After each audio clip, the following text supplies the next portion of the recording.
Welcome back to the deep dive. Today we are really stripping away some of the metaphors we use to talk about the human mind. Mm. You know the ones I mean. We talk about processing power or mental bandwidth or we're downloading information. Retrieving files from memory. Exactly.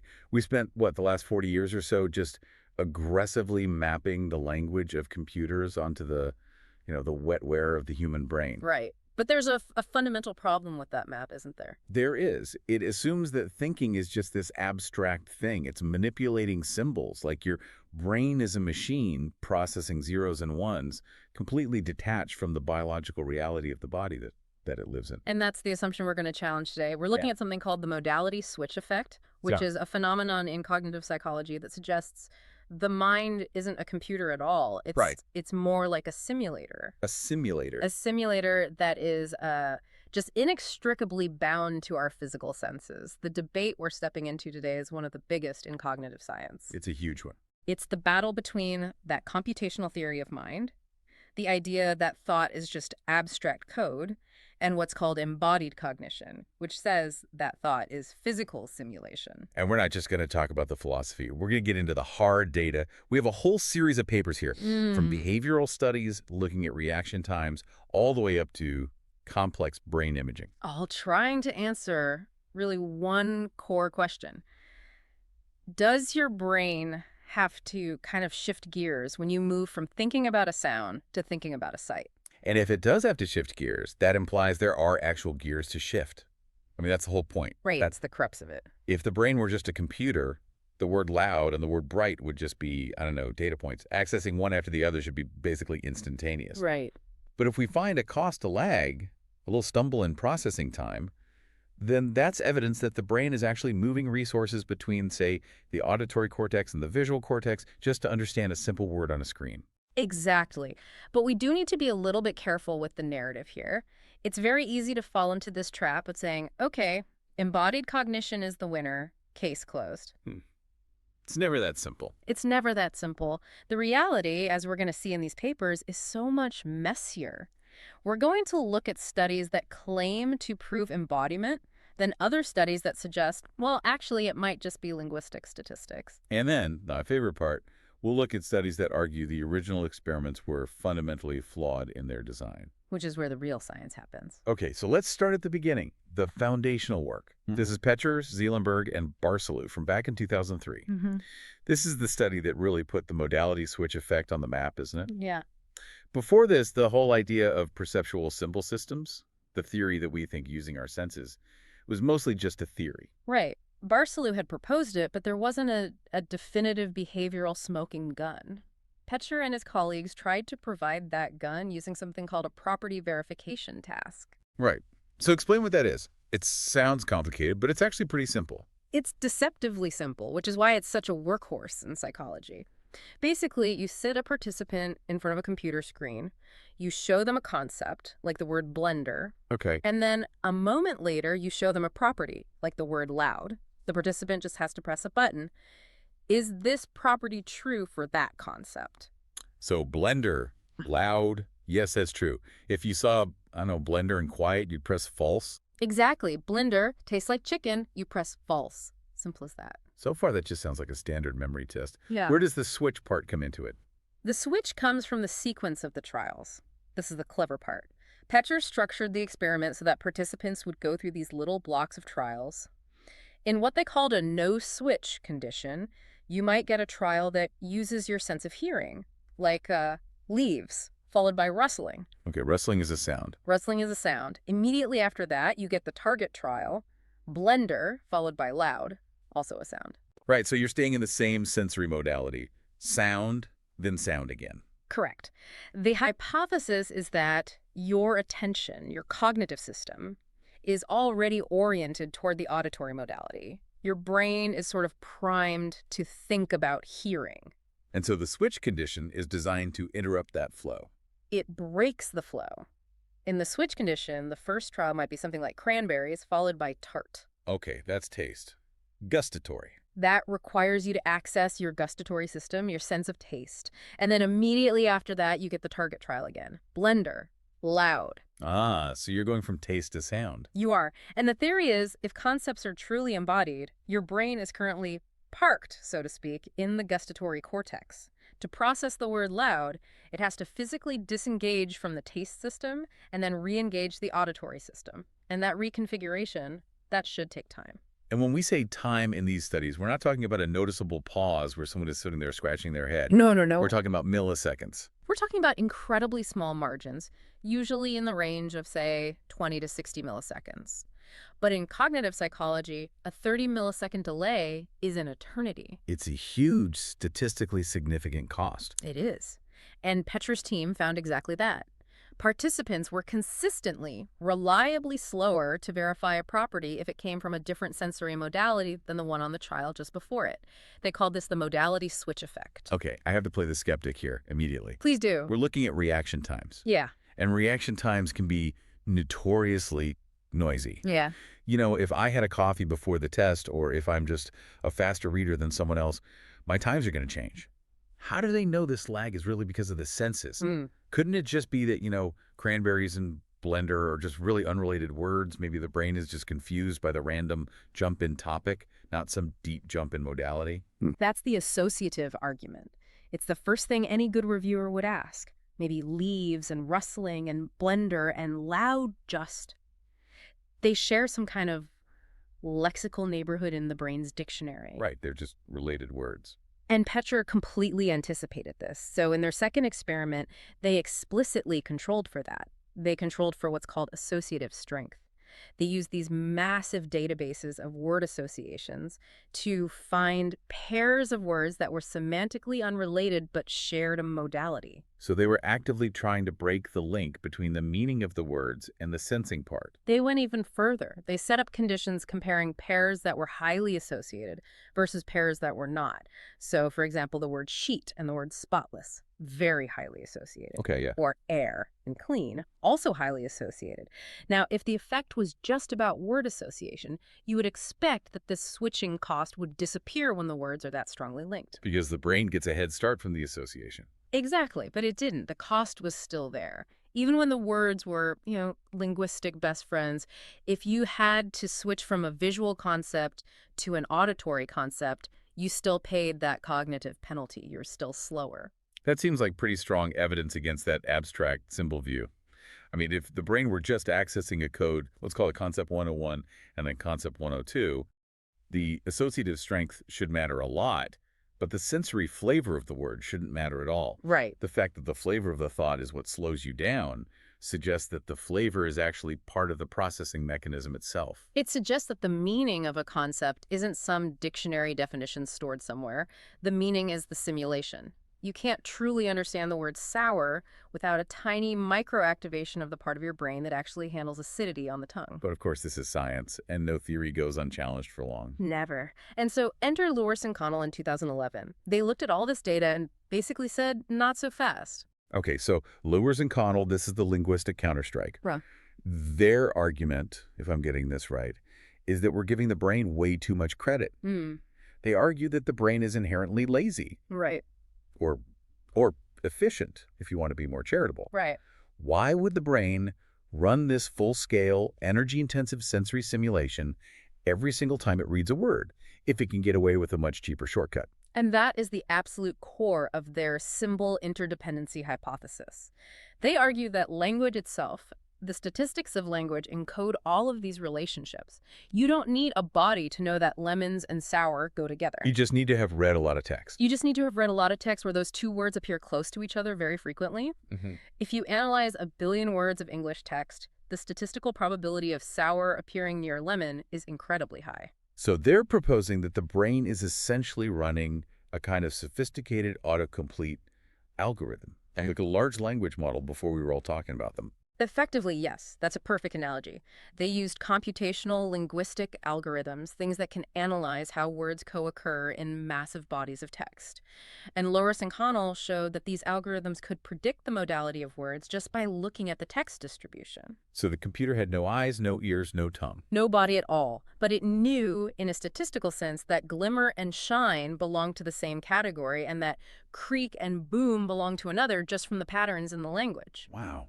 I mean, that is a devastating critique if it holds up. Mm. It implies that what Petra thought was sensory simulation might just be lexical statistics. Hmm. If a computer can figure it out without a body, why should we assume that we humans are using our bodies to do it? But this is where Lowers and Connell get really, really interesting. They didn't say that embodiment never happens. Oh. They proposed a hybrid model. They called it LS language and situated simulation. And they argue that we actually have two systems working in parallel. System one is linguistic. It's fast, it's cheap, it's shallow. It just uses word associations. The autocomplete. The autocomplete. System two is the embodied one. It's slow, it's metabolically expensive, and it's deep. That's the one that uses simulation. So if I ask you, is a blender loud? Mm-hmm. Your brain first does a quick check of the linguistic database. Blender and loud appear together a lot. Yes. Okay, output, true. No simulation needed. Exactly. But what if the linguistic link is weak? Or what if I ask you a question that requires more nuance, more detail? Then that linguistic shortcut fails, and the brain has to boot up the full simulation engine. So how did they test that? They went back to the reaction time data, and they did something very clever. They split the participants into two groups, the fast responders and the slow responders. And I'm guessing the fast responders are the ones who are relying on that linguistic shortcut. That is exactly what they found. The reaction times of the fastest participants were best predicted by linguistic factors, how often words appear, how often they appear together. The modality switch effect, that sensory cost, was barely even there for them. But for the slower people, For the slow responders, or in situations where the task was made difficult enough to slow everybody down, the linguistic factors stopped predicting the results. And the embodied factors, the modality switch costs, took over and became the best predictor of their reaction times. that paints a picture of a really pragmatic brain, a cognitive miser. Mm-hmm. It's going to surf the surface of language for as long as it possibly can, and it only dives into the deep, expensive waters of sensory simulation when it's absolutely forced to. It kind of resolves the conflict by saying, you're both right. We are symbolic processors and we are embodied simulators. It just depends on the context and the speed of the task. But reaction times, as we already said, they're just the output. They're the skid marks after the car's already stopped. Right. To really understand what's happening under the hood, we need to look at the engine while it's running. And that brings us to the neuroimaging studies, specifically event-related potentials, or ERPs. Right, and this is where we move from millisecond stops on a stopwatch to looking at voltage fluctuations on the scalp. So for anyone listening who isn't a neuroscientist, let's just briefly set the stage for what an ERP study actually looks like. We are not looking at those pretty colorful blobs on an fMRI scan here. No, fMRI is way too slow for this kind of question. Blood flow takes seconds to change. We need millisecond precision. So in these studies, like the one by Collins and colleagues in 2011, participants wear a cap that's covered in electrodes. Like a swimming cap with wires. Exactly. And those electrodes record the electrical activity of huge populations of neurons firing in the brain. The researchers present the words on the screen, and then they average the brain activity that is time-locked to the exact moment the word appears. And that averaging process filters out all the background noise and reveals the specific brainwave, the specific signature associated with processing that word. Correct. And researchers are looking for specific components in that wave peaks and valleys that are known to be signatures of different cognitive processes. And the big one in language research is the N400. The N400, the gold standard for meaning. The gold standard for semantic processing. It's a negative going voltage deflection that peaks at roughly 400 milliseconds after you see or hear a word. And it basically represents how difficult it is to integrate that word into the current context. So if the word makes sense, it's expected, the N400 is small. If the word is a total surprise, like I take my coffee with cream and socks, the N400 for socks is going to be huge. Exactly. Your brain is struggling to make sense of it. So Collins and his team ran the Pecher task concept, then property, while they were recording these brainwaves. If the modality switch effect is real and it's about meaning, we should see a massive N400 when people switch modalities. That was the hypothesis, because the brain should be struggling to access the meaning.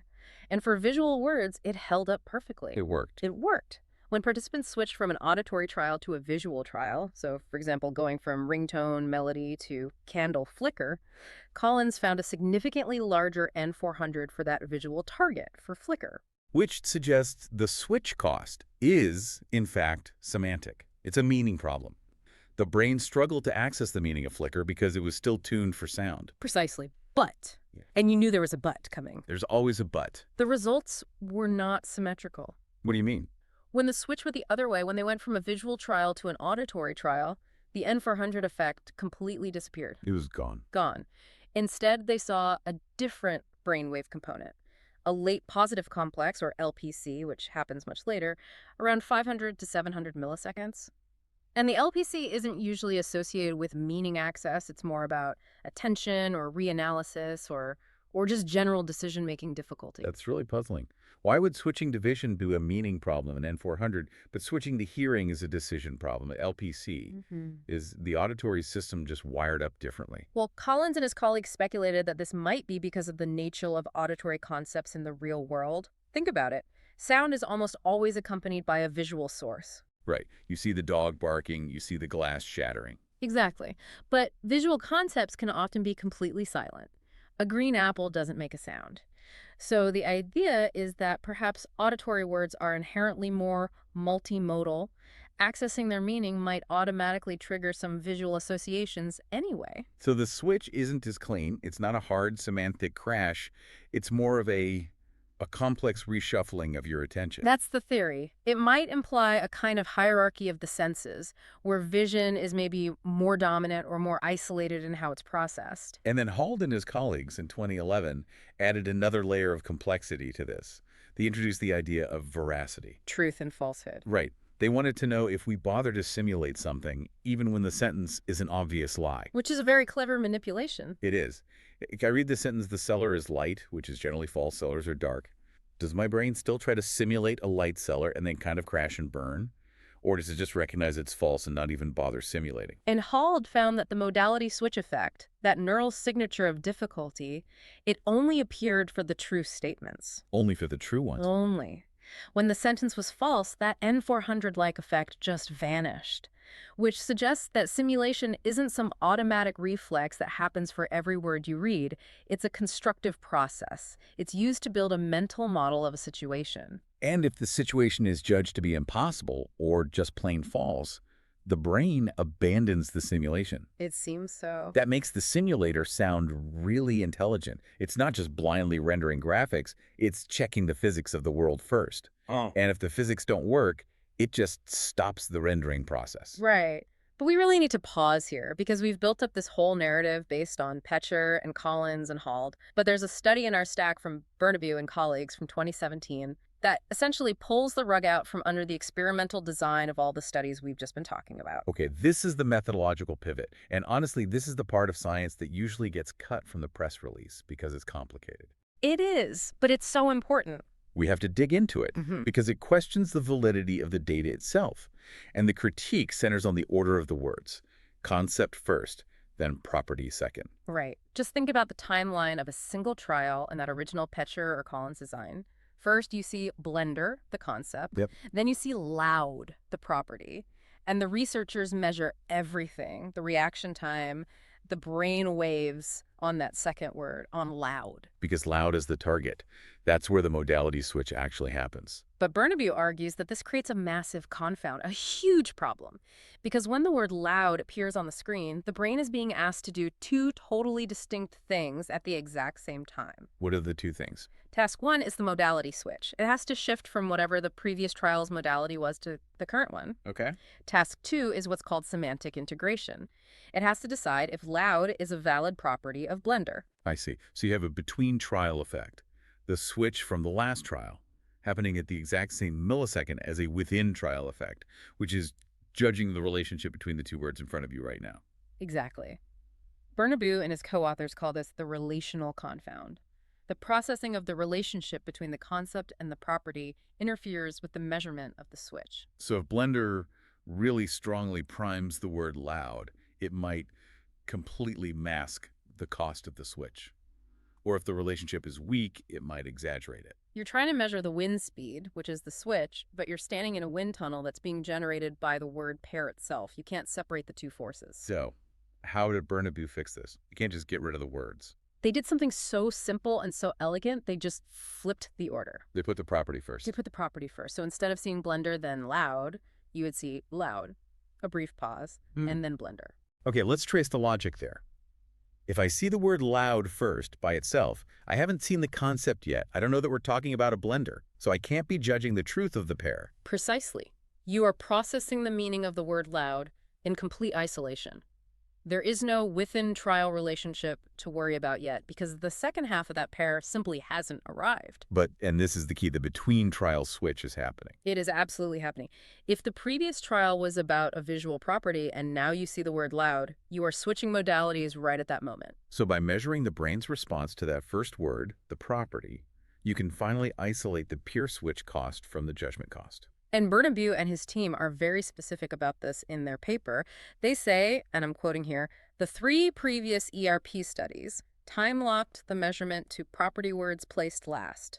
A potential problem is a lack of certainty on the emergence of the effect, because a switch might reasonably emerge already at the first content word. Therefore, in our design, we placed the property word first and time-locked ERPs to its onset. So by time locking to its onset, they just mean they started the clock and the brainwave analysis the very instant that first word, loud, hit the screen. Yes. This completely removes that relational confound. They are measuring the pure, unadulterated cost of accessing a sensory concept immediately after accessing a different sensory concept. And what do they find? The results were, frankly, a huge vindication for the embodied cognition theory. They found a very clear, significant switch effect. It was a widespread negativity in the brainwaves that started as early as 160 milliseconds. Wow, 160 milliseconds is incredibly fast. Yeah. That's early sensory processing, isn't it? It is. It's happening almost as soon as the signal hits the brain. And it confirms that the switch effect isn't just some late-stage decision-making artifact. It's not just the brain hesitating over which button to press. It's a fundamental reconfiguration of the network. It is. It happens the moment meaning is being accessed. By cleaning up the methodology, Bernabeu provided much, much stronger evidence than those previous studies that were kind of muddied by that confound. You know, this really highlights why replication in science isn't just about doing the exact same thing over and over again. Sometimes it's about doing the same thing, but better. Mm-hmm. And speaking of doing things better, we need to talk about sample sizes and statistical power.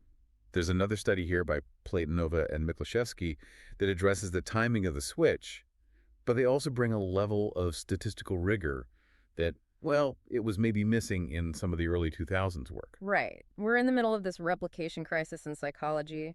A lot of classic effects have kind of vanished when they're tested with larger, more diverse groups. Petra's original study had decent numbers for its time, but modern standards require a lot more power. So what do they do? Platonova and Miklashevsky use something called a G-power analysis. It's a statistical tool that calculates exactly how many participants you need to reliably detect an effect of a certain size. So G-power basically tells you, look, if the effect you're looking for is this small, you need at least this many people to have a fair shot at seeing it. Otherwise, you're just looking at random noise. Exactly. It prevents you from getting a false negative just because your study was underpowered.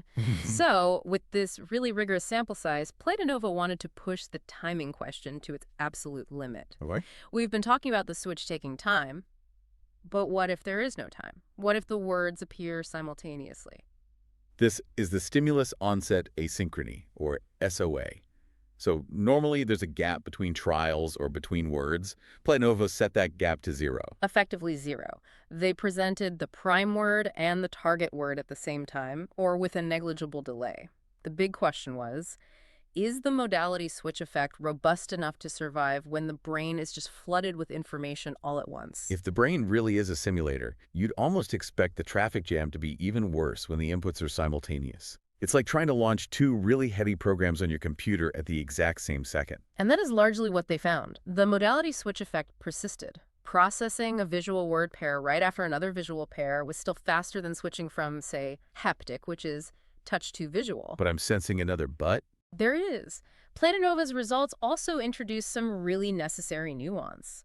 The effect wasn't perfectly uniform across all the senses. How so? For instance, switching between haptic, touch, and the auditory modality didn't always show the same clear-cut costs as switching to and from vision. The effect was a bit messier there. Why would touch and sound be different? Well, it might go back to that idea of a sensory hierarchy. Vision is our dominant high-bandwidth sense. It's very distinct. But touch and hearing are often more integrated, especially in our spatial awareness. I see. So Feeling a rumble and hearing a rumble are mechanically very similar. They both involve vibration. Exactly. So the neural overlap between those systems might be higher to begin with, which would reduce the cost of switching between them.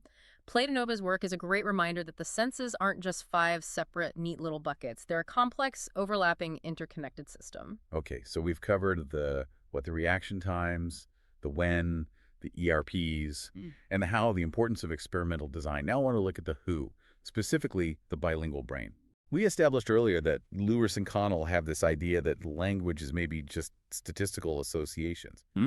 If that's true, then a second language should be the ultimate example of disembodied thinking. That is a very logical assumption, yeah. Think about how most of us learn a second language. It's usually in a classroom. Right, from a textbook. From a textbook. You learn lists of words. Palm equals apple. It's abstract. You're not necessarily out in a French orchard biting into apples as you learn the word. So if that modal symbolic theory is true, thinking in your second language should be purely algebraic. It should just be manipulating symbols without any of the sensory grounding. Right. But if the embodied theory is true, then to truly understand the word palm, you still have to simulate the apple, even if you learn the word from a flashcard. So how do they test this? Well, researchers got a group of German-French bilinguals, and they had them do the modality switch task in both their native German, their L1, and their learned French, their L2. Okay, and what happened? Did the switch cost disappear in the French condition? It did not. They found reliable, statistically significant switching costs in both languages. Wow. That feels like a massive blow to that language is just statistics argument. It really is. It implies that you can't just run a shallow linguistic process for a second language.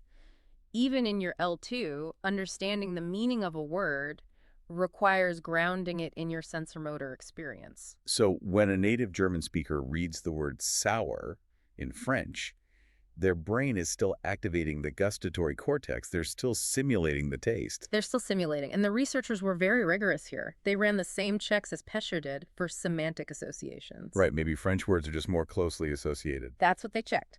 And they found that even when the associative strength between the French words was effectively zero, the switch cost remained.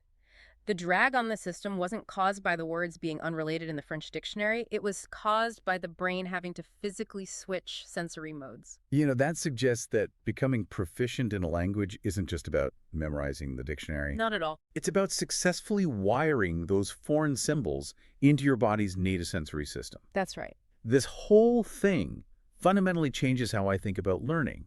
We so often treat information as this abstract thing that we store in a database in our heads.